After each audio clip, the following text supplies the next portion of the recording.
اب یہ یعنی زیادہ تر جو کہانیاں لکھی گئی ہیں وہ اسی یعنی واحد غائب میں ہی کہانی لکھی گئی ہے، لیکن کہانی میں ڈرامائی کیفیت پیدا کرنے کے لیے، کہانی میں بالکل حقیقت کی طرح لگے، یہ کرنے کے لیے لوگوں نے واحد حاضر کا استعمال کیا ہے۔ یعنی اور ایسا لگتا ہے کہ یہ تمام کہانی رائٹر پہ خود ہی گزر چکی ہے اور وہ اپنی آپ بیتی بیان کر رہا ہے، لیکن دراصل ایسا نہیں ہوتا ہے۔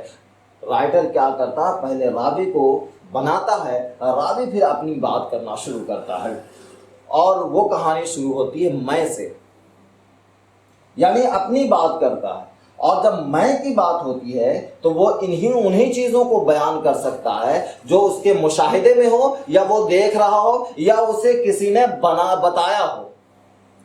اگر دور دراز کی باتیں کر رہا ہو، یعنی ایک کمرے میں بیٹھا ہوا ہے اور کمرے میں بیٹھے ہوئے وہ باہر دور کی باتیں اگر کر رہا ہے، تو وہ باہر کی باتیں اگر بیان کر رہا ہے اپنے کہانیوں میں، تو اس کا لنک یہ جوڑنا چاہیے کہ یہ کہانی اسے کس نے بتایا، تو وجہ بتانا ضروری ہے۔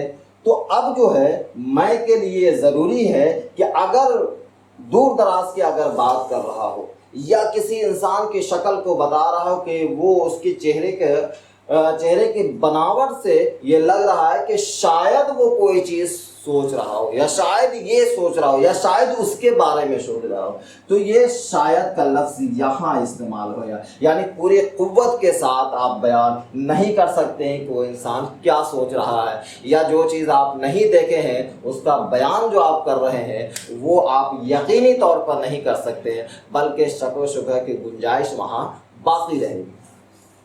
تو یہ ایک ہوتا ہے پھر کردار نگاری، کہ کردار یعنی کسی کہانی میں راوی کہانی کو بیان کرتے جاتا ہے، اس کے بعد کردار خود بھی اپنی کہانی بیان کرنا شروع کرتا ہے۔ تو اس طریقے سے ایک راوی، جیسے امراؤ جان ادا میں دیکھتے ہیں کہ وہاں کردار خود اپنی کہانی بیان کرنا شروع کرتا ہے۔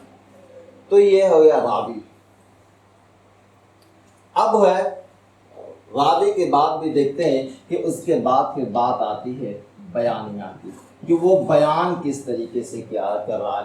تو بیانیہ کے بہت ہم لوگ اس سے پچھلے بارے میں بات کر سکتے یہ تھے کہ بیان کرنے کا ایک تو یہ ہوتا ہے کہ آغاز سے انجام تک پہنچتے ہیں، یعنی آغاز ہے، اس کے بعد عروج ہے، اور انجام تک سیدھے پہنچ جاتے ہیں، تو کہتے ہیں اس کا بیانیہ جو ہے سپاٹ ہے، سیدھا ہے، یعنی آغاز سے لے کے انجام تک پہنچ جاتے ہیں۔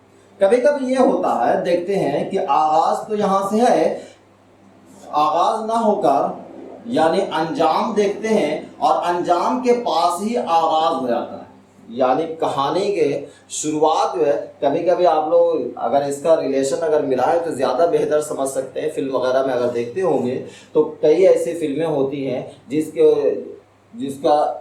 کی شروعات جو ہے وہ اختتام سے ہوتی ہے، یعنی ختم پہ کہانی شروع ہوتی ہے، اس کے بعد پھر کہانی پیچھے جاتی ہے، یعنی اس کو ٹیکنیک کہتے ہیں فلیش بیک کی ٹیکنیک۔